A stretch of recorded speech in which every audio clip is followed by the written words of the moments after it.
राजा Kashif. Hello. हाँ जी, गालिब भाई थोड़ा क्या हाल-चाल है आपकी? सेहत तबीयत मैं ठीक ठीक है? हूँ भाई, आप कैसे हो? कर्म है। अच्छा पैरानॉर्मल के बारे में सवाल पूछना था मैंने आपकी पहले तो मैं आपको बता दूँ कि मैंने आपकी वीडियोज़ देखी हुई हैं पैरानॉर्मल वाली भी ना, चीज़ पे कि ये ज़हनी मसले ही हैं, कुछ ऐसा नहीं होता जितने भी एथियस्ट हैं चलो नहीं मानते, लेकिन जितने भी मज़हबी लोग हैं, वो पैरानॉर्मल को मानते हैं। चलें आपकी वो उन वीडियोज़ में ये है कि वो वाली चीज़ें तो मेरी क्लियर हैं। लेकिन मैंने ये पूछना कि मैंने कुछ पर्सनल भी एक्सपीरियंसेस हैं, जिसमें इल्म के लिहाज़ से हिसाब कराया जाता है, एग्ज़ैक्ट वो खबर मिलती है और जिन्नात की आवाज़ मैंने खुद सुनी है।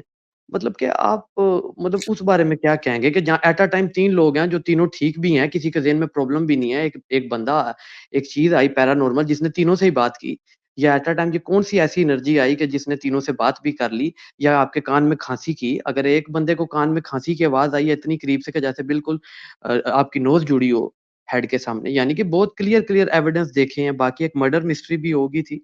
उसको भी रिज़ॉल्व कराने में हमने थोड़ी हिसाब-किताब करवाए कुछ जेन्युइन बंदों से। उसमें सारे मज़हबों वाले तकरीबन इल्मी तौर पे कुछ ना कुछ कर लेते हैं, लेकिन वो 100% एक्यूरेसी उनकी भी आई। तो मतलब उस बारे में आप क्या कहेंगे?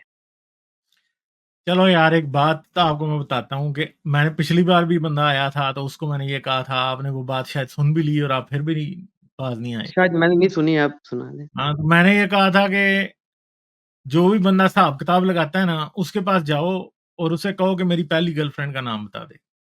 मैंने ये भी सुना है ना, नाम तक भी सुने हैं ना, मैं आपको भी मैंने पहली चले बात फिर शुरू जाए ही ना, ऐसे आप किया कि कहे मेरे ना बड़े आके क्लियर कट मेरे चीज़ें चंदा हैं कि एक कोई मिनट हो एनर्जी गया। सोर्स ही उनको इन्फॉर्मेशन दे रहा है और यार बड़ी बहस क्लियर कट इन्फॉर्मेशन दे रहा है। बहस हैरान ना हो करो, जाते हैं। जी। बहस ना करो। मैंने जो कहा है ना, वो करवा के अगली बार आके बता देना मुझे, मैं मान जाऊँगा फिर। मैं ऑलरेडी देखा सुना हुआ है ना, मैं इसलिए बात यार आपको कर देखा रहा हूँ ना। सुना नहीं है ना, मुझे दिखाना है ना। आपने देखा लाइक सुना है तो आप देखें सुनते रहें, मुझे दिखाएँ चलें। क्योंकि पर्सनल एक्सपीरियंस बता रहा हूँ, आप वाली बात भी चलिए ठीक है, ये भी टेस्ट कर जाएँ लेंगे ज़रा आप। जाके अपने उस नजूमी को ले आना मेरे पास ज़रा, मैं 2-4 सवाल मेरे करूँगा, पास इधर तो आपका कोई मैं सारा नजूमी नहीं है, नजूमी बाहर निकाल आते-जाते दूँगा। डिफरेंट लाइफ का एक्सपीरियंस मैं बता रहा हूँ अपना। राइट नाउ मैं चैलेंज करने आप तो ना नहीं काफ़ी आया आपको, सुपरस्टिशियस वाक़ई हुए हैं। क्योंकि मैं आपकी वो मेंटालिटी हाई समझ रहा हूँ इसलिए तो सवाल कर रहा हूँ आपसे कि चले आपका मैं जान लूँ मौक़िफ़ क्या है, आप इस बात को कैसे ये कहेंगे? सब क्योंकि उसमें फ्रॉड है, खाली आपको कोई चूना लगा रहा है, जो कि आप समझने की कोशिश नहीं कर रहे। चलें ठीक है, बस यही पूछना था, वक़्त ही और मैं इतना जाना वो मुतमईन नहीं अपने हुआ जो क्योंकि मैंने जितना भी पर्सनल बड़ा एक्सपीरियंस नजूमी किया है है। ना, उससे ये बात पूछ तो के आ जाना। खाँसी करने वाली बात की आप क्या जवाब देंगे कि बिल्कुल आपको कमरे में आवाज़ें आएँ, आपको क्लियर कट जो भी बंदा आएगा उसको भी आएगी और टोटल आपके मुँह के आ गई कि वहाँ बुज़ुर्ग रहते हैं, ठीक है? बुज़ुर्ग और हमारे रिलेटिव हैं, हम भी वहाँ जाते रहते हैं, बाकी लाहौर में भी डिफरेंट जगह इधर एरियाज़ होते हैं, जहाँ आप भी जानते हैं पंजाब में आगे-पीछे सिंध में वज़नी चीज़ें जो उनके एविडेंस बहुत क्लियर हैं, आवाज़ आना बिल्कुल क्लियर कट बुज़ुर्ग जैसे पैरानॉर्मल एक्टिविटी में वो खाँसी तो मैंने अपने कान से सुनी है, 10 बंदों ने भी सुनी है, वहाँ जो भी जाएगा वो खाँसियाँ सुनेगा क्योंकि वहाँ इतनी उनकी तादाद है। अब उसका तो वो भी तो एविडेंस है कि कोई एनर्जी है कि जो नज़र नहीं आ रही और ये बूढ़ी खाँसी है, इसकी कमरे में इतनी ज़ोर की खाँसी के मतलब नामुमकिन है कि एक बंदे के कान बजे हैं, क्या दूसरे के भी बजे हैं? मतलब बहुत क्लियर कट बात है, एविडेंस है, मैं इसलिए कन्फ्यूज़ हुआ हूँ, बाकी मैं आपको चैलेंज करने नहीं आया था, लेकिन आपका मौक़िफ़ जानने आया था। इस पॉइंट पे आप क्या मौक़िफ़ इख्तियार करके उस बात का रद्द करेंगे? ये जानना मेरा टोटल क्वेश्चन वैसे ये था। मैंने बाकी आपको जो चैलेंज भी अब बता दिया ना, आपने नहीं मानना।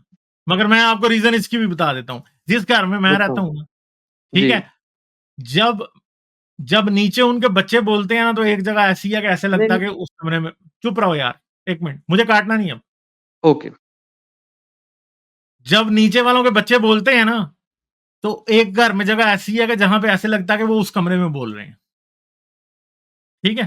जी, तो ज़रा ठीक है। जाके ना थोड़ा बहुत इस तरह का मैं एनालिसिस भी आपको करो सब बड़ी छूट क्लियर कट साउंड का मैंने बात यार 1 किया कि मिनट 1 आपके मिनट यार सामने एक है। यार आपको ये पता नहीं है कि आप अब मैं बोल रहा हूँ तो आपने चुप रहना है। बिल्कुल मुझे पहले पता है, भी मुझे यही हो लगा रहा है कि जितनी बार मैं बोल रहा हूँ, आप चुप ही नहीं कर रहे हो। मु वो बीच में पॉज़ आया था, मैं इसलिए बोला था, पॉज़ नहीं मुझे आया था अंदाज़ा बीच में। बात करना सीखो, ठीक है? हुँ, हुँ। मैं आपकी बातें सुन रहा हूँ इतनी देर का और उनमें कोई लॉजिक नहीं है। मगर आपसे मेरी 10 बार पहले इस यही बात हो चुकी है और 11वीं बार भी आप आके मेरा टाइम ज़ाया कर रहे हो। ठीक है? आप वो लो समझ गए साउंड हो? की बात जी। बात ये है कि साउंड घरों में ऐसे होते हैं कि कहीं का साउंड कहीं जा रहा होता है और आपको समझ नहीं आ रही।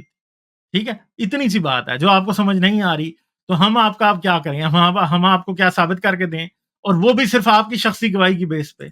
ठीक है? नहीं, और नहीं जिनको जी। खांसी का शरबत पिला दें तो ठीक हो जाएगा वो, सही है? समझ गए हैं बात? चलें, बहुत शुक्रिया। तो यार ये भाई को 10 बार हो चुकी है यही बातें, वो ये आ गया, वो आ गया। ओ भाई अपने दिमाग का इलाज करो और थोड़ा-सा देखने की कोशिश करो कि कौन आपको कैसे बेवकूफ़ बना रहा है। बेवकूफ़ बन जाना है और आके मुझे कहना है कि अब मैं आपको सही करके दूँ और मैं आपकी शख्सी गवाही पे करूँ कि हाँ, आपको आती हैं और ये आती हैं। मुझे क्या पता आप झूठ बोल रहे हो, ठीक है? 10 बार ये ड्रामा हो चुका है और 11वीं बार भी। जब इनको कहो ना कि ये टेस्ट करने का ये तरीका है, ये करके बता दो, तो उससे भाग जाते हैं। मैंने कहा है ना कि एक सवाल का जवाब दे दो, वो नहीं इनसे दिया जाना। मेरा एड्रेस बता दो मुझे, वो भी बल्कि इंटरनेट से निकल सकता हो सकता है, ठीक है? मगर मसला ये है कि इनसे कोई ऐसी बात करे ना कि जो वाक़ई किसी को ना पता हो और मुझे बता दें, वो ये भाग जाएँगे, बाबे के पद निकल जाएँगे वहाँ पे, ठीक है? ऐसे बाबे यार, ऐसे बाबे रोज़ मैं उधर पाकिस्तान में फिरते देखता था और अच्छे खासे नजूमियों को मैं सत्यानाश लगा देता होता था, ठीक है? मैं अब आपको बता नहीं सकता ना, फिर पर्सनल लोगों तक बातें पहुँच जाएँगी। ऐसों को मैं कान से पकड़ लेता होता था। ये क्या बात कर रहा है तू? मैंने खुद बाबा फारक किया हुआ है पाकिस्तान में, सीधा मतलब सामने बिठा के मैंने उसे कहा था कि भाई तू जो कर सकता है ना कर ले। बेचारे की आंखें फटी की फटी रह गई थी, ठीक है? तो ये बातें ऐसे ही फजूल बातें यार, आप लोग बेवकूफों की तरह आप उन पर यकीन करते हो, तो इसका मतलब ये नहीं है कि दुनिया का हर बंदा उनसे, आप जाते ही पाँव में पड़ने के लिए हो। पाकिस्तान तो वो जगह है जहां पे लोग अपनी बीवी को भेज देते हैं बाबों के पास कि हाँ भाई तुम इसे प्रेग्नेंट कर दो, और वो समझते हैं कि अल्लाह की करामत होगी, हालांकि बाबे की करामत होती है। यार आप ये बातें करते हो यार, को अकल को हाथ मारो। क्या 21st सेंचुरी में भी ये हालात रहने हैं? ये हालात होते हैं। लाइक, शेयर और सब्सक्राइब करना मत भूलें। इसके साथ साथ आप मेरे चैनल को पेट्रियन पर सपोर्ट कर सकते हैं। पेट्रियन का लिंक वीडियो की डिस्क्रिप्शन में है।